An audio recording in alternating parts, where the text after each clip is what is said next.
할렐루야, 할렐루야. 오늘도 예배 오신 여러분 환영합니다. 우리 박수 치면서 하나님을 찬양하겠습니다.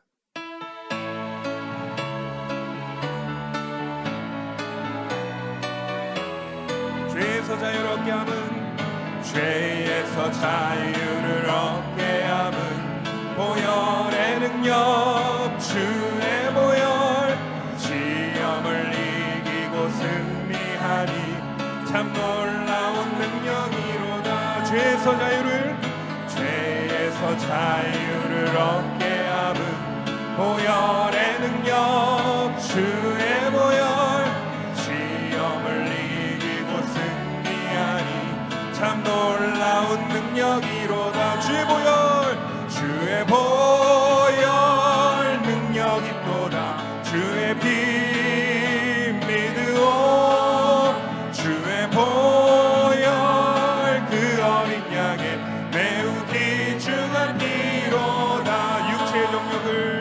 육체의 정욕을 이길 힘은 보혈의 능력, 주의 보혈.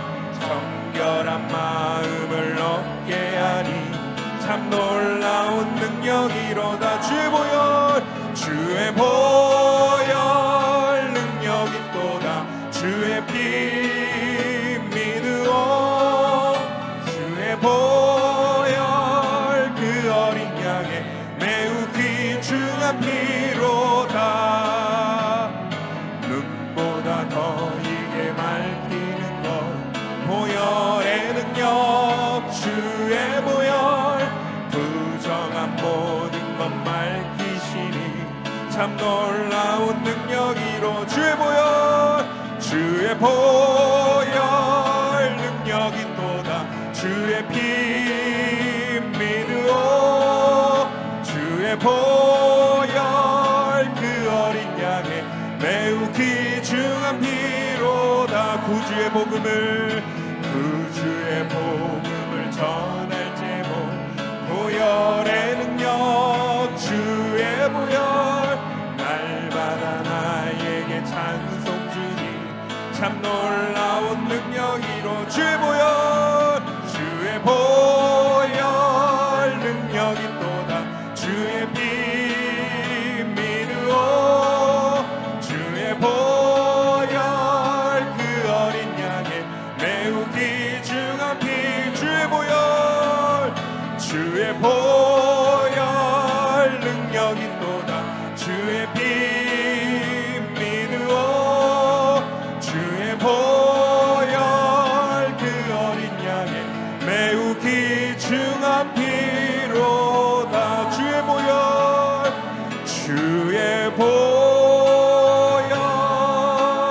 능력 있도다.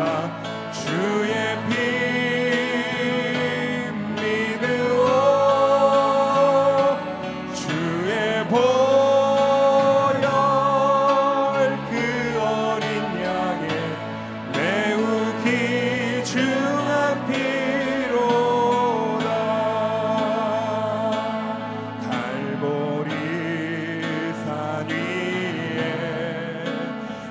십자가 섰으니 주가 고난을 당한 뼈라.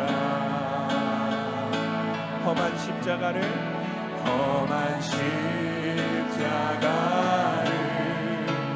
내가 살아가는 주가 보혈을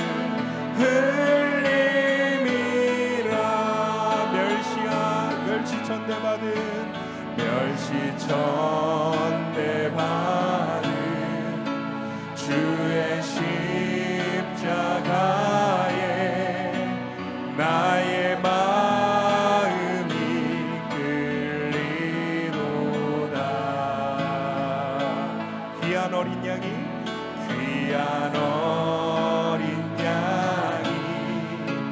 세상 죄를 지고 험한 십자가 지셨도다. 우리 믿음을 다하여 고백합니다. 제 웃음이를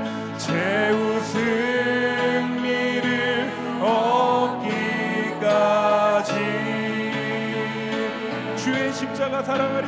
주의 십자가 사랑하리. 빛나며 멸류관 받기까지 험한 십자가 붙들겠네. 험한 십자가에 주가 흘린 피를 믿는 마음으로 바라보니 나를 용서하고 내 죄 사하시려 주가 흘리신 보혈이라. 우리 손 높이 들고 찬양합니다. 죄우 승리를 얻기까지 주의 십자가 사랑하리. 빛난 멸류관 받기까지 험한 십자가 붙들. 한 번 더 고백할까요? 최후 승리를 얻기까지. 최후 승리를 얻기까지. 아멘. 주의 십자가를 사랑하겠습니다. 주의 십자가 사랑하리. 빛난 멸류관 받기까지 험한 십자가 붙들. 우리 묵상하는 마음으로 한 번 더 찬양합니다. 죄우 승리를 얻기까지 주의 십자가를 사랑하겠습니다. 주님, 주의 십자가 사랑하리. 빛난 멸류관 받기까지. 빛난 멸류관 받기까지 험한 십자가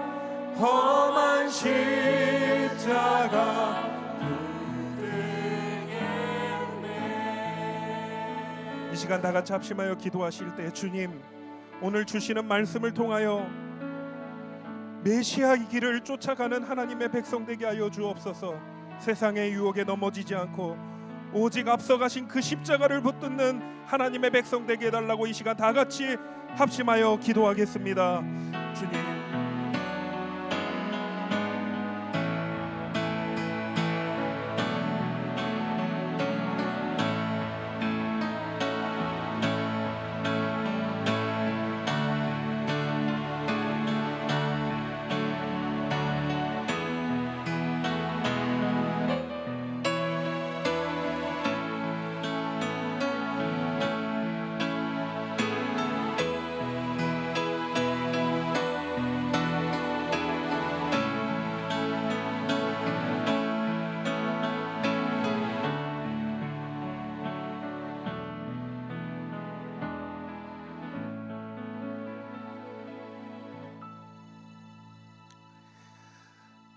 다 함께 일어나셔서 사순절 둘째 주일 하나님을 예배합시다.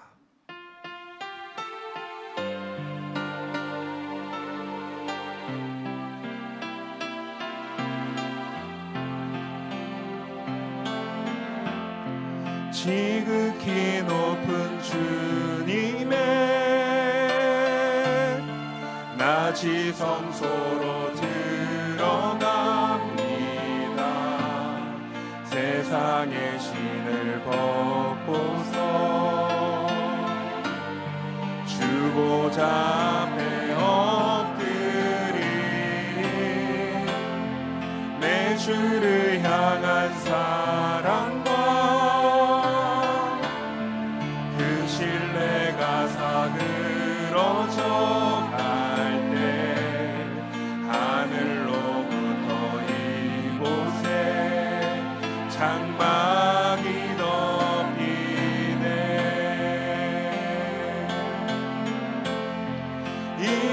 이곳을 덮으소서. 이곳을 비추소서. 내 안에 무너졌던 모든 소망 다 회복하리니. 이곳을 지나소서. 이곳을 만지소서. 내 안에 죽어가는 모든 예배 다 살아나리라.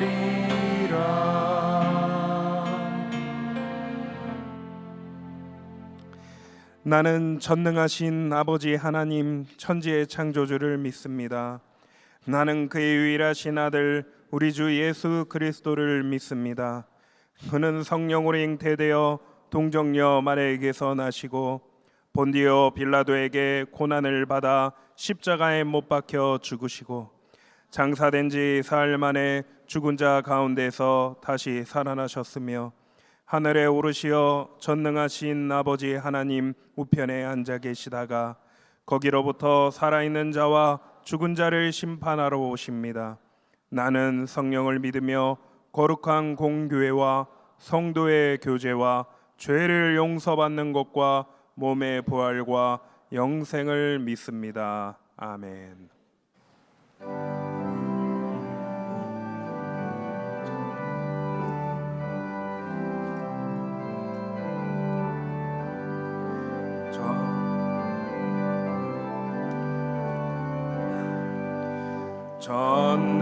전능하신 주 하나님, 나는 순례자이니 나는 심히 연약해도 주는 강하옵니다.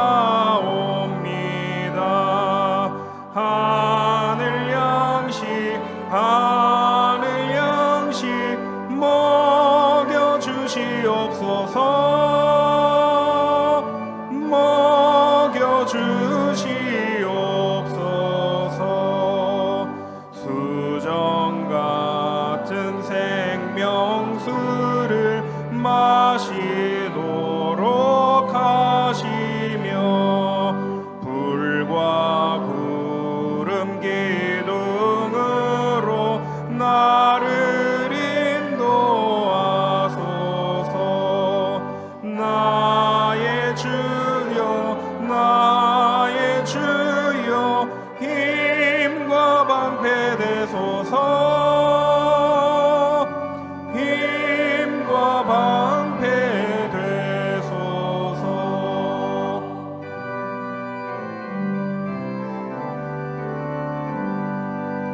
요단 강을 건널 때에 겁이 없게 하시고 저기 배는 가나안 땅 편히 닿게 하소서.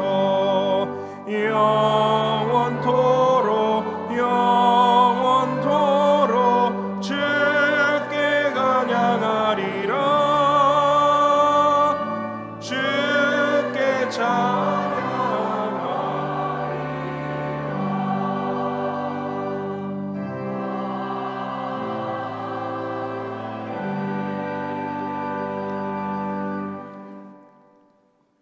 말씀으로 세상을 만드시고 다스리시며 우리의 호흡을 주관하시는 거룩하신 하나님, 사순절 둘째 주일 저희들을 부르시고 예배케 하시니 감사와 찬양과 영광을 올려드립니다.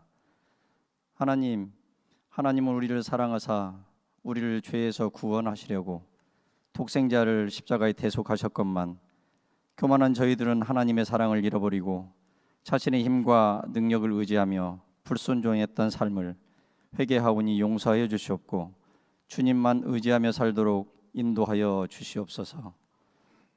오늘은 3.1절 주일로 지키고 있습니다. 105년 전 나라를 다시 찾기 위해 믿는 성도들이 선봉이 되고 온 국민은 거리로 나와 독립만세로 일제에 저항하며 몸을 초계와 같이 버렸던 우리의 선조들의 피와 눈물을 기억하게 하시고 다시는 국권을 빼앗기지 않도록 이종자들이 국가의 미래를 위해 중지를 모으게 하시고 모든 국민에게 영적 분별력을 주셔서 이 나라를 하나님 보시기에 합당한 나라로 만들어 가도록 성령님 인도하여 주시옵소서. 정전 71주년 복음을 듣지 못하고 자유를 유린당한 채 주체 사상에 세뇌되어 있는 북한의 동포들을 불쌍히 여겨주사 북한에도 주님의 말씀이 선포되어 모두가 치유되게 하시고 주님의 뜻이 그 땅에서도 이루어지게 하여 주시옵소서.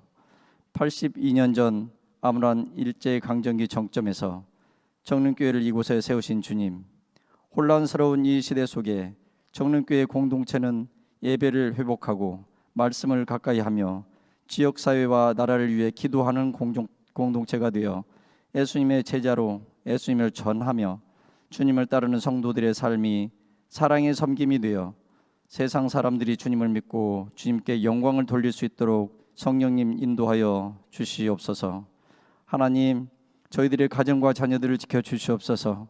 우리의 자녀들이 주를 보는 눈과 귀를 주시고 영적 분별력을 주셔서 이제부터는 하나님의 일을 먼저 생각하게 하시고 혼탁한 이 시대에 믿음으로 이기게 하셔서 모든 것 주님만 섬기고 믿음의 가정들을 이루어갈 수 있도록 인도하여 주시옵소서.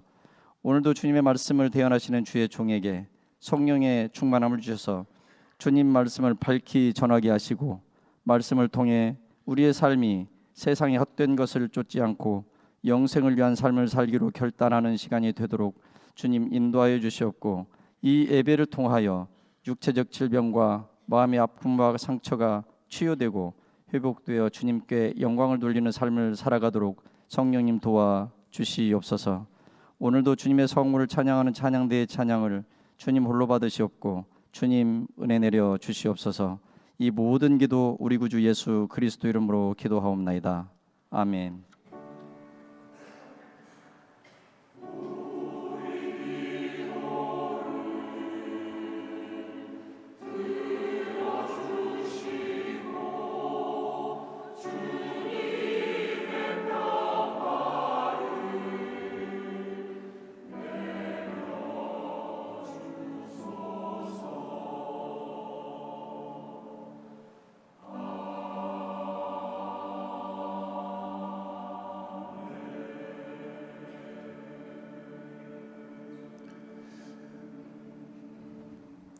오늘 예배에 오신 모든 성도님들을 진심으로 환영하고 축복합니다. 전후 좌우에 계신 우리 성도분들과 메시아의 길을 함께 걷는 성도가 됩시다 하시면 인사 나누겠습니다. 메시아의 길을 함께 걷는 성도가 됩시다. 교회 소식을 알려드립니다. 오늘은 사순절 둘째 주일이며 3.1 운동 기념 주일입니다. 국난의 시대에 앞장서서 나라를 살리려던 선조들의 믿음과 나라 사랑을 다시 이어갑시다. 다음 주일 3부 예배와 청소년 1부, 청소년 2부 예배에 세례 입교 성례가 있습니다.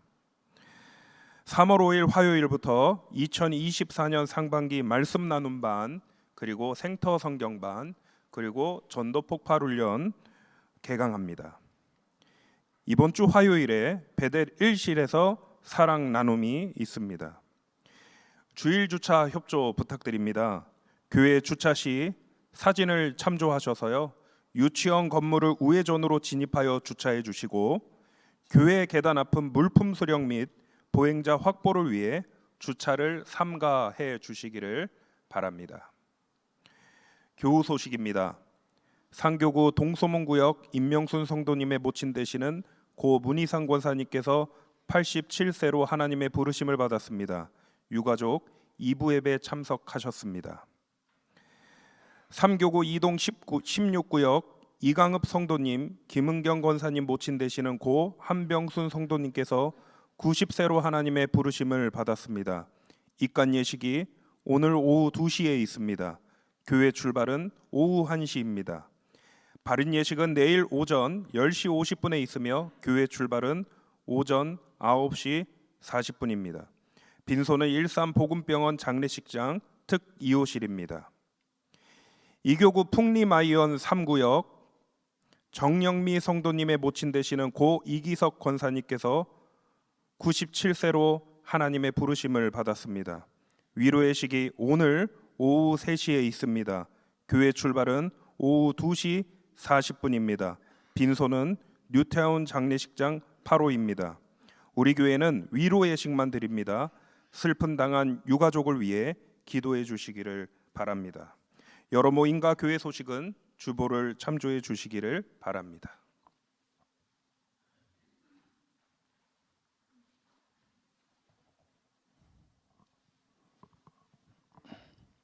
이제 하나님의 말씀을 봉독하겠습니다. 오늘 우리에게 주시는 하나님의 말씀은 신약성경 마가복음 8장 31절부터 34절 말씀입니다. 이제 말씀을 봉독합니다. 하나님의 말씀을 경청하십시오. 인자가 많은 고난을 받고 장로들과 대제사장들과 서기관들에게 버림받아 죽임을 당하고 사흘 만에 살아나야 할 것을 비로소 그들에게 가르치시되 드러내놓고 이 말씀을 하시니 베드로가 예수를 붙들고 항변하매 예수께서 돌이키사 제자들을 보시며 베드로를 꾸짖어 이르시되 사탄아 내 뒤로 물러가라. 내가 하나님의 일을 생각하지 아니하고 도리어 사람의 일을 생각하는도다 하시고 무리와 제자들을 불러 이르시되 누구든지 나를 따라오려거든 자기를 부인하고 자기 십자가를 지고 나를 따를 것이니라. 아멘.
아멘.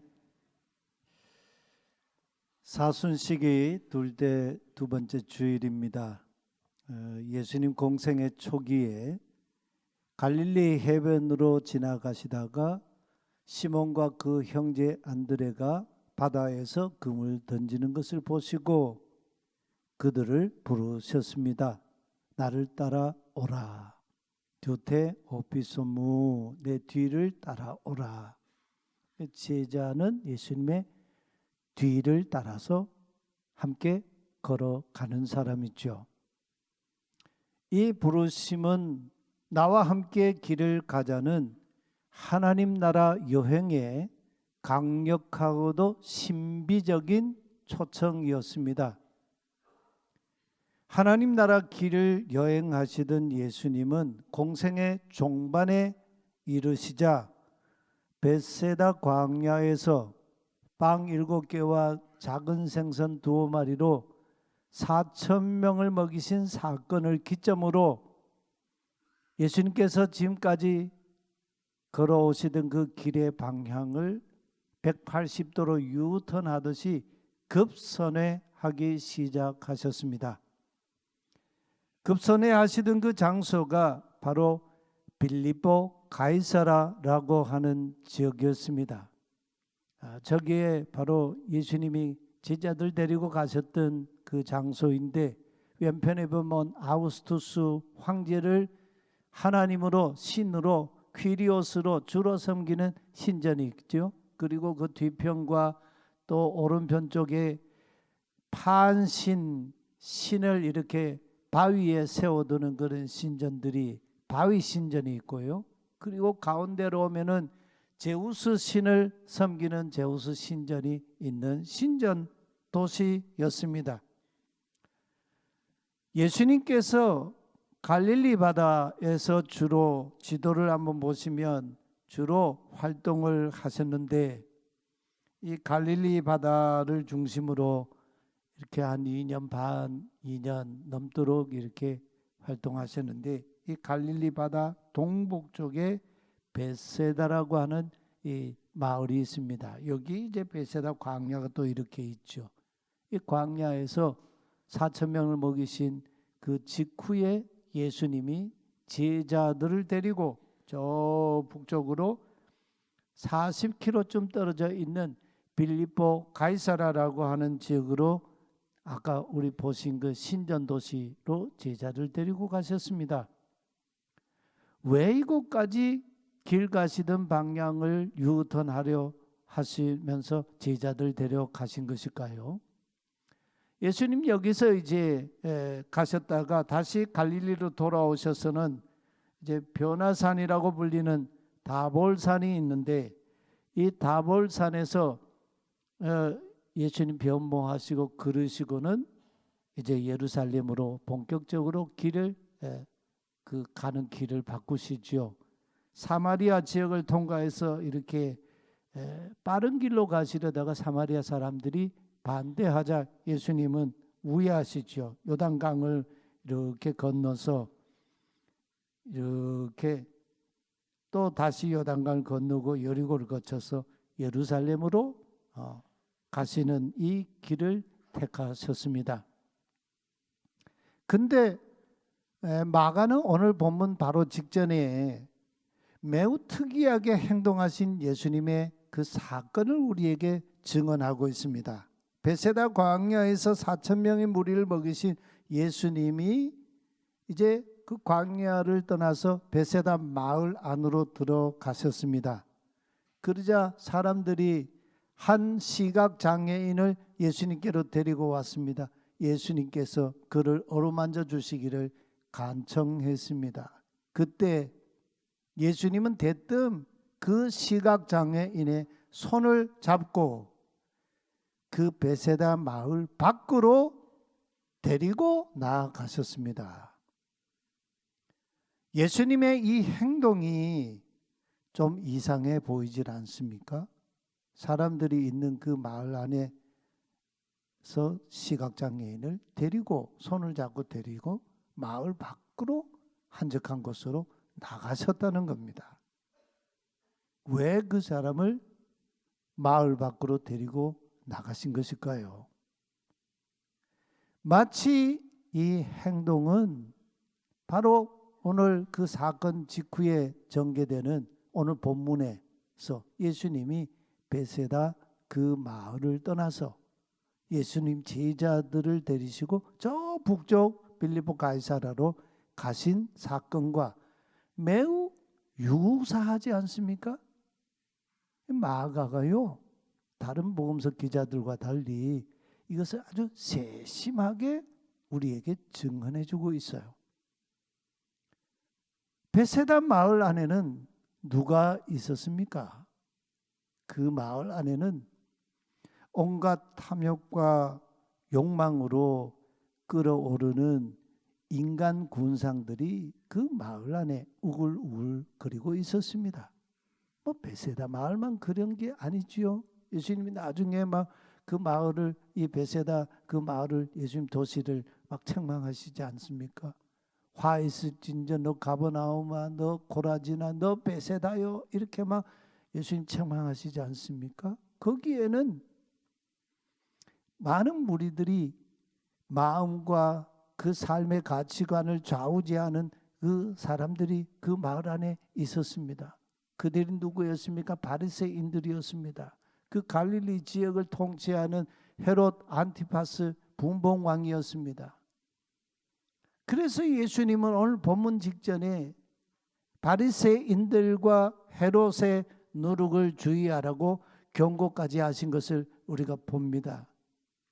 그들로부터 시각장애인을 격리시키시려는 의도적인 예수님의 행동이었다는 걸 마가가 보여주고 있는 거죠. 혹 여행을 하시다가 함께 간 여행 그 일행과 좀 마음이 맞지 않고 뭐 서로 이렇게 의견이 달라서 이 다퉈본 적이 있으십니까? 이스라엘에 계신 선교사님 말씀을 전에 들어보니까요, 한국 교회에서 많은 이 성도님들이 이스라엘에 순례차 이렇게 방문하시는데 그분들 중에서 여행 중에 서로 다투고 또 의견 충돌이 일어나서 갈등이 벌어지는 그런 일들이 자주 있었다고 합니다. 그러면 그 여행 기간이 계속 불편하지 않겠습니까? 밥도 같이 먹어야 되고 함께 그 길을 가야 되는데, 예수님과 함께 길 가는 하나님 나라의 그 여정에는 그런 갈등이 벌어지는 일이 없었을까요? 왜 없었겠습니까? 곳곳에서 그런 갈등들이 일어났습니다. 예수님께서 베세다 마을에서 만난 시각장애인의 손을 잡고 마을 밖으로 데리고 나가신 이유가 있었습니다. 그 마을 안에서 활개치던 바리새파 사람들, 헤롯 당파 사람들, 그들을 추종하는 사람들과 따로 떼어놓아서 메시아를 제대로 보게 하게 하시고 그 메시아를 따르는 제자로 그를 삼기 위한 예수님의 마음 깊은 그런 행동이셨습니다. 시각장애인을 마을 밖으로 데리고 나가시더니 예수님은 그의 눈에 침을 뱉으시고는 두 손을 그의 눈에 얹으셔서 안수해 주셨습니다. 그러면서 무엇이 좀 보이느냐? 그래서 이 사람이 대답합니다. 사람들이 보이나이다. 근데 그 사람들이 나무 같은 것들이 걸어 다니는 것을 보나이다 했습니다. 그래서 예수님께서 다시 그의 눈에 안수하시죠. 그러자 그가 눈을 크게 뜨고 보지 못하던 자가 밝게 보이니까 얼마나 놀랐겠습니까? 그래서 눈을 크게 뜨고 주목하여 보니 시력이 완전히 회복이 됐습니다. 모든 것을 밝히 보게 됐습니다. 예수님께서 이 사람의 눈을 단 한 번에 밝히 보게 하실 수 없어서 두 번이나 안수하시고 침을 뱉어 그의 눈을 보게 하셨을까요? 그게 아니죠. 또 주목할 것은요, 다시 밝게 보게 된 그 사람을 예수님께서 집으로 돌려보내시면서 그 마을 안으로, 베세다 마을 안으로 절대 들어가지 말라 이렇게 경고하셨습니다. 아마 이 사람은 베세다 마을 사람은 아니었던 것 같습니다. 그 마을 언저리에 사는 사람이었든지 아니면 다른 마을에 사는 사람이었는지 모르겠어요. 베세다 마을로는 절대 들어가지 말라고 경고하셨어요. 바로 이 사건 직후에 예수님은 제자들을 데리고 베세다 마을을 떠나서 저 빌립보 가이사라로 가셨습니다. 거기에는 신전들이 있는 신전 도시였지 않습니까? 그 신전들 앞에서 그 신전들을 이렇게 둘러보시고 나서 나가시면서 길 가시면서 제자들에게 획을 긋는 질문을 던지셨어요. 사람들이 나를 누구라고 하느냐? 세 평을 물으셨습니다. 세례 요한이라고 합니다. 어떤 이는 엘리야라고 합니다. 어떤 이는 예언자 중에 한 사람이라고 말하는 사람들이 많습니다. 사람들이 예수님을 어떻게 알고 있었습니까? 어렴풋이 알고 있었어요. 예수님이 요한과 또는 엘리야 또는 예언자 중에 한 사람과 같은 그런 분으로 어렴풋이 알고 있었습니다. 그때 예수님이 그렇다면 너희는 나를 누구라고 하느냐 되물으셨습니다. 베드로가 선생님이야말로 그리스도이십니다. 수 에이호 크리스토스. 그 고백을 들으신 예수님은 그제야 그때부터 비로소 제자들이 상상치도 못했던 말씀을 꺼내놓으셨습니다. 순한 예고를 하셨습니다. 31절 말씀 우리 다 함께 같이 읽어보겠습니다. 내가 반드시 예루살렘으로 가서 인자가 많은 고난을 받고 원로들과 대제사장들과 율법주의 학자들에게 쓸모없다고 버림바 되어 죽임을 당하고 사흘 만에 살아나야 할 것을 비로소 그들에게 가르치시되. 바로 그때부터 예수님은 아예 터놓고 대놓고 그런 말이죠.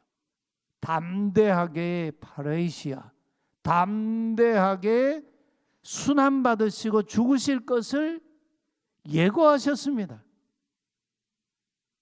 그러자 하나님 나라 여행길에 함께 뒤따라 나섰던 그 제자들과 예수님 사이에 평지풍파가 일어났습니다. 베드로가 그리 말씀하시는 예수님 앞으로 나서더니 예수님을 자기 가까이로 잡아당기면서 끌어당기면서 항변했습니다. 그럴 수는 없습니다. 주님, 이 일이 절대로 주님께 미치지 아니하리이다. 제가 당신을 메시아라 그리스도라 고백한 의미는 절대 그런 의미가 아니었습니다고 부정하고 나섰습니다. 이 모습이 베세다 광야의 베세다의 시각 장애인이 예수님이 첫 번째 침을 뱉고 안수하셨을 때 그가 사람을 보긴 했지만 나무가 걸어 다니는 같이 본 그 희미하게 흐릿하게 사물을 확실하게 보지 못하는 그 모습과 너무 유사하지 않습니까? 제자들이 지금 예수를 잘 모른다는 얘기죠. 예수님과 함께 가는 그 하나님 나라 그 이 여정에 그 길에 이해하지 못하고 있다는 거죠. 심각한 갈등이 불거졌습니다.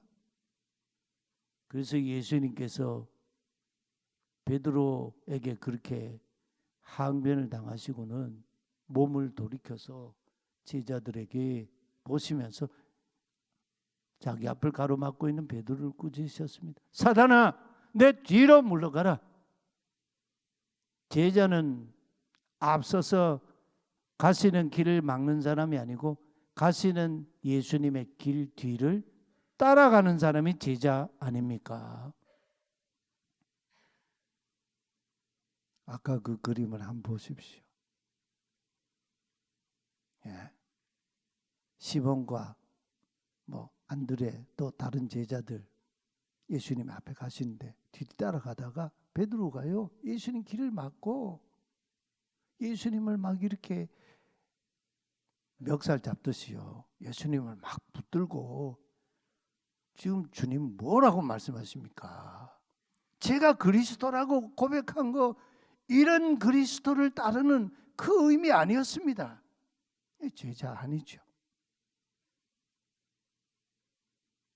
예수님은 딱 베드로에게 따끔하게 경고하십니다.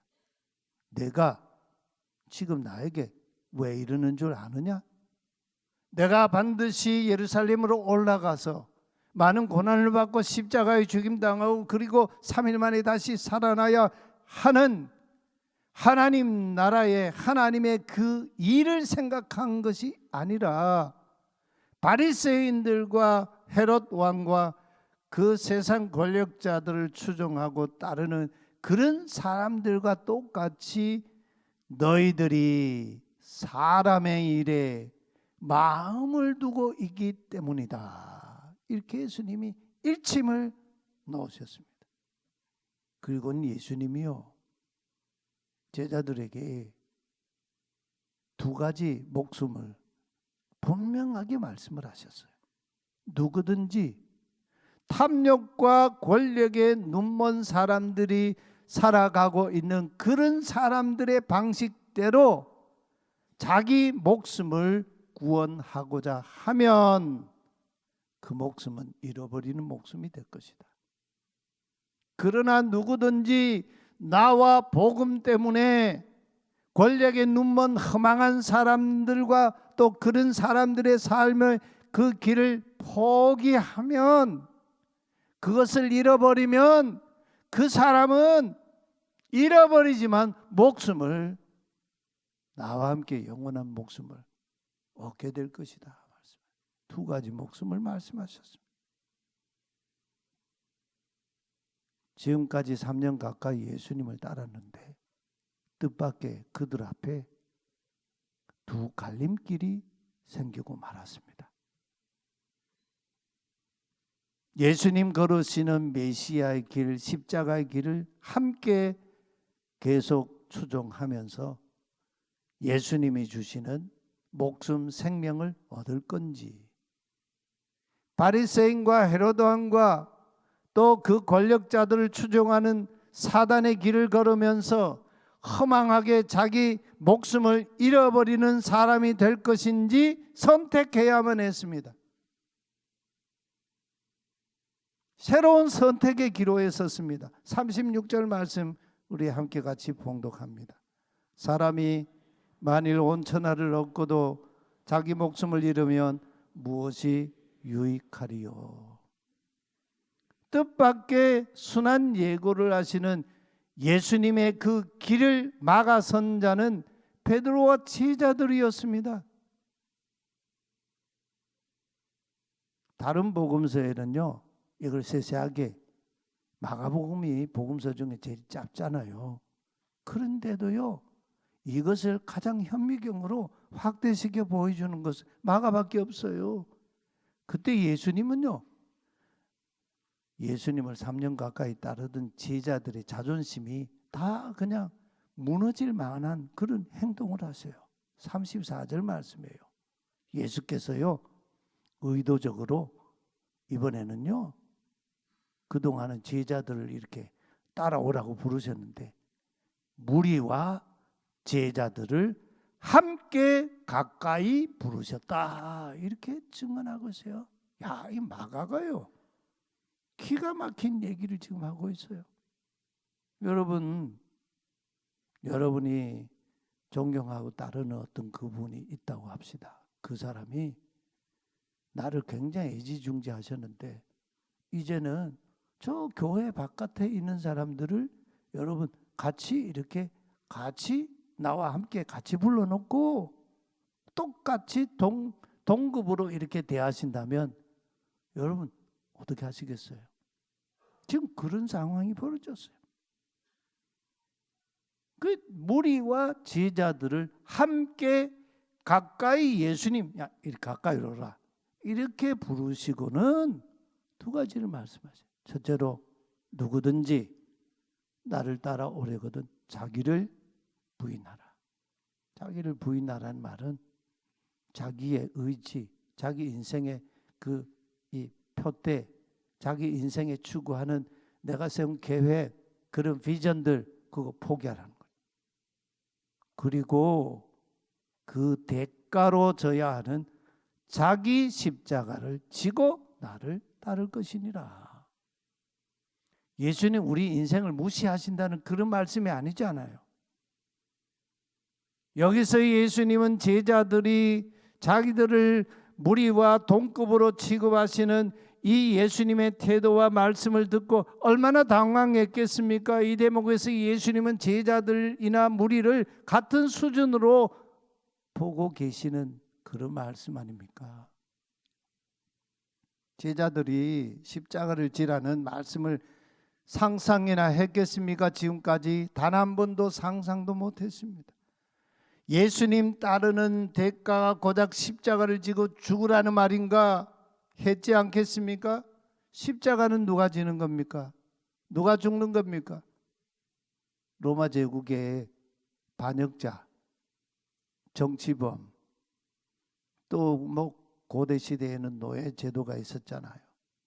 로마 사회를 이 하부 이 구조를 다 담당하고 있던 사람들이 전부 전쟁 노예들 아닙니까? 근데 그 노예 이 계층 사람들이 무너지면서 로마 제국도 무너졌어요. 그 노예들이 도망치다가 붙잡혀 오면 십자가에 형으로 죽임을 당했습니다. 그런데 예수님을 따르는 제자인 우리에게 지금 그 자기를 부인하고 자기 십자가를 지고 예수님 뒤를 따라오라고 하십니다. 이 제2의 제자 부르심의 사건이에요.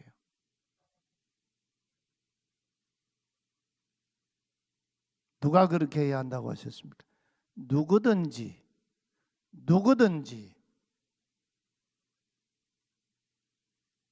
저와 여러분도 순종할 수 있겠습니까? 다 아는 것을 새삼스럽게 질문하느냐 반문하실 분도 있으시죠. 예수님의 제2 제자 부르심의 명령을 오늘 우리가 쓰는 말로 표현하면요, 이런 의미예요. 내 인생이라는 백지수표를 주님께 그냥 아예 통째로 그냥 드리는 겁니다. 여러분 백지수표 받아본 적 있습니까? 저는 한 번도 그런 거 못 받아봤어요. 백지수표에 내가 원하는 액수만큼 써서 은행에 갖다 주면 은행에서 거기 쓰인 금액만큼 내게 돈을 지불해 주지 않습니까? 백지수표요. 내 인생의 백지수표를 주님께 아예 드리는 겁니다. 이게 내 인생의 우선순위에서 예수 그리스도는 몇 번째쯤 되겠습니까? 한 뭐 10가지 이렇게 우선순위를 이렇게 둔다면 예수님 우선순위가 몇 번째 정도 될 것 같아요? 혹시 9번째나 10번째? 아니면 그 밖에 있을 수도 있지 않겠습니까?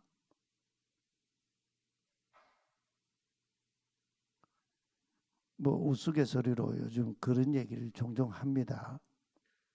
가정에서요, 아버지들이 강아지보다 집안 서열이 낮다고 그래요. 집안 강아지가요, 아버지를 대하는 태도나 엄마를 대하는 태도나 형님이나 누나나 뭐 동생을 대하는 태도보다 아버지 대하는 태도가 제일 그냥 어른거리고요. 내 인생에서 혹시 예수님께서 그런 대접 받고 계신 거 아닙니까? 저와 여러분이 예수님의 제자라면 제자에게는 자기가 쌓은 공적의 마일리지가 없다라고 하는 사실을 우리는 마음에 새길 필요가 있습니다. 왜 그렇습니까? 자기를 부인하는 자이기 때문에. 근데 공짜가 아니에요. 쇠하지 않는 영원한 상급과 상속이 우리에게 있다고 주님이 말씀하시는 거예요. 하덕규 씨가 쓴 노래 가사에 가시나무라고 하는 노래말에 이런 노래말이 있잖아요. 내 속에는 내가 너무도 많아가지고 당신의 쉴 곳이 없네. 내 속엔 헛된 바람들로 그게 가득 차 있어서 당신은 편할 곳 없네. 2차 세계대전을 경험했던 에리 프롬이 쓴 책이 있죠. 자유로부터의 도피라고 하는 책입니다. 여러분 이 책을 한번 사서 읽어보시면 굉장히 오늘 우리 시대를 또 우리 인생을 이해하는 중요한 그런 이 통찰을 얻게 될 겁니다. 우수한 게르만 민족을 자랑하던 이 독일 사람들이요, 나치 히틀러 같은 사단적인 인물에게 열광하고 추종하는 그런 이 나라와 국민이 되었다는 걸 고민하면서 쓴 책이에요. 아시는 대로 독일에는 괴테와 같은 이 세계적인 문호가 있습니다. 쉴러와 요한 세바스찬 바흐와 루드빅 반 베토벤 같은 이런 위대한 음악가들을 배출한 나라입니다. 그런 나라, 그런 국민들이 어떻게 히틀러 같은 광인에게, 미친 사람에게 열광하고 그를 추종하는 그런 국민이 되었는가 이해하지를 못했어요. 연구해서 얻은 결론이 이거였어요. 무한한 자유의 가치를 누릴 수 있을 만큼 성숙하지 못한 사람들이, 그런 국민들이 그 자유를 부담스러워하면서 그 자유로부터 도피한 결과가 그런 역사에 오점을 낳았다, 이런 얘기예요. 혹시 내가 예수님의 길 가시는 십자가의 길에 끝내 부담스러워서 그 십자가의 길에서부터 도피한 채 적당하게 멀찍이서 힐끔힐끔 곁눈질하면서 따라가려고 하는 자는 아닙니까? 저와 여러분의 인생에서 내게 찾아온 어떤 고난이 있을 때 그 고난이 예수 안에서 해석되지 못하면 우리는 그리스도인으로 살아갈 수가 없어요. 저와 여러분이 오늘부터 예수님과 함께 하나님 나라 여행길을 가려고 한다면 우리 정도든지 항상 자기를 부인해야 합니다. 그 대가로 주어지는 자기 십자가를 걸머지고, 여러분 이 강단에 붙여놓은 십자가는요, 십자가가 아니에요. 내가 짊어지는 십자가가 십자가예요. 십자가에 달리신 예수님의 그 십자가, 내가 지는 십자가, 그게 십자가예요. 그 주님의 뒤를 따라가야 합니다. 오늘 예수님께서 나를 이곳에서 데리고 어디로 가실까요? 직장으로 혹 데리고 가셔서, 혹 가정으로 데리고 가셔서, 가까운 사람들이 모이는 동호회 모임에 예수님 나를 데리고 가셔서, 학교에 나를 데리고 가셔서 너는 나를 누구라고 하느냐 이렇게 물으시면 어떻게 대답하겠습니까? 거기서 우리 각자는 메시아의 길을 따를 것인지 사단의 길을 따를 것인지 선택해야 합니다. 두 길의 갈림길에서 머뭇머뭇거리지 말고 우리 모두 메시아의 길을 함께 걸어 가십시다. 주님 가신 그 길 뒤따라 가십시다. 우리 마음을 확정하고 결단하면서 함께 찬양하십시다. 내 마음의 주를 향한 사랑이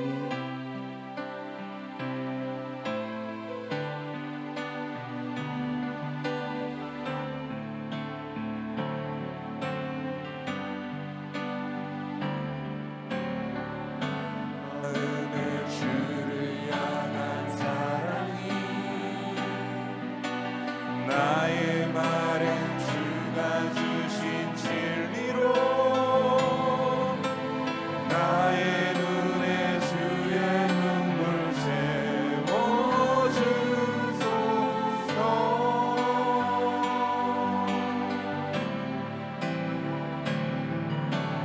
내 입술에 찬양의 악기가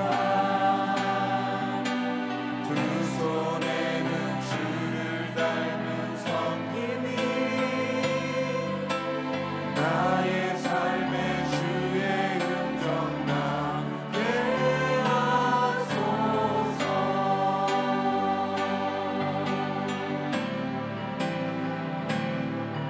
하나님의 사랑이 영원히 함께하리. 십자가의 길을 걷는 자에게 순교자의 삶을 사는 이에게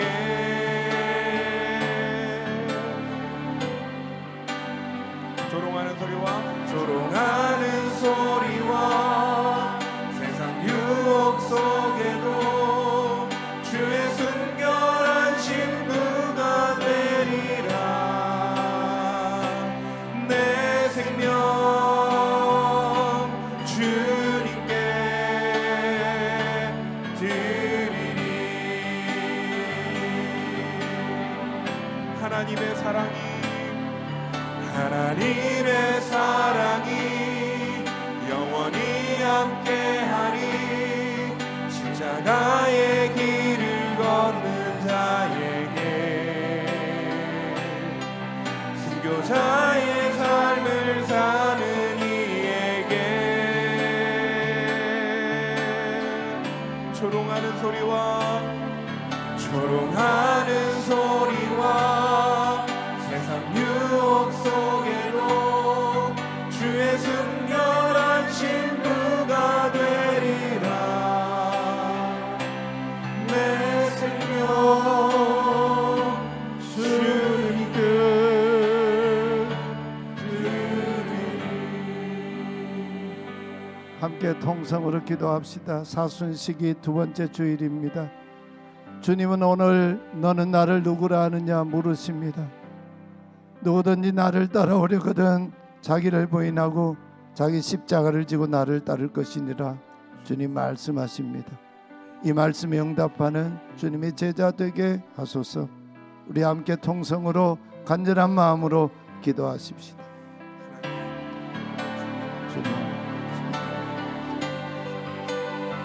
주님이 그리스도입니다 고백하며 주님과 함께 지금까지 길을 따라왔지만 그러나 오늘 우리 삶을 돌아볼 때 헛된 욕심과 욕망을 구하기 위해서 주님을 뒤따라 온 자였음을 고백하지 않았습니다. 그러고도 주님의 제자인 척했습니다. 어쩌면 예수님 가신 십자가의 길을 따르는 것은 불가능하다고 생각하면서 자기 부인의 길, 십자가의 길을 아예 외면하고 적당하게 타협하고 멀찍이 따라가며 곁눈질하며 주님을 뒤따라 가려고 했습니다. 그런데 주님이 나는 너를 모른다 말씀하실까 하셨습니다. 주의 우리를 불쌍히 해주시옵소서. 부활의 그 능력과 영광과 그 승리에까지 참여하는 믿음의 사람 되게 하여 주시옵소서. 사순절 두 번째 주일 다시 주님의 부르심 앞에 섰습니다.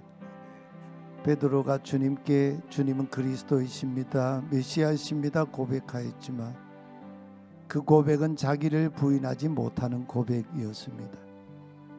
그래서 십자가의 길을 가시는 예수님을 가로막고서 사단아 내 뒤로 물러가라 책망을 받았습니다. 내 자존심, 내 안에 가득한 욕망, 내 인생의 비전을 위한 주님 따름이었습니다. 오늘 다시 누구든지 나를 따라오려거든 자기를 부인하고 자기 십자가를 지고 나를 따라오라 하신 말씀, 힘겨운 말씀이지만 부활의 승리와 그 신비에 참여하는 믿음을 가지고 순종하며 나아가겠습니다. 주여 온전한 믿음 주시고 온전한 제자 되게 하여 주시옵소서. 2월 마지막 주일 한 달의 삶을 마무리하며 생명 되신 주님께 예물 드려 봉헌합니다. 주일 헌금 드립니다. 주신 소득의 10분의 1을 봉헌합니다. 감사와 선교 사회 봉사 장학 여러 가지 고백을 담아 주님께 봉헌합니다. 우리 척박한 인생 광야의 길에 낮에는 구름 기둥으로 밤에는 불 기둥으로 인도하여 주시옵소서. 하나님, 우리 사랑하는 성도님들 태중에 있는 생명으로부터 연로하신 부모님 한 분 한 분에 이르기까지 인자하신 주님의 얼굴을 우리에게 비추어 주시고 은혜 베푸시고 인도하시고 하늘의 평강으로 가득하게 채워 주시옵소서. 예수 그리스도의 이름으로 간절히 기도하옵나이다. 아멘. 우리 다 함께 일어나셔서 105주년 3.1절 주일입니다. 3.1절 노래 1절 부르겠습니다.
선한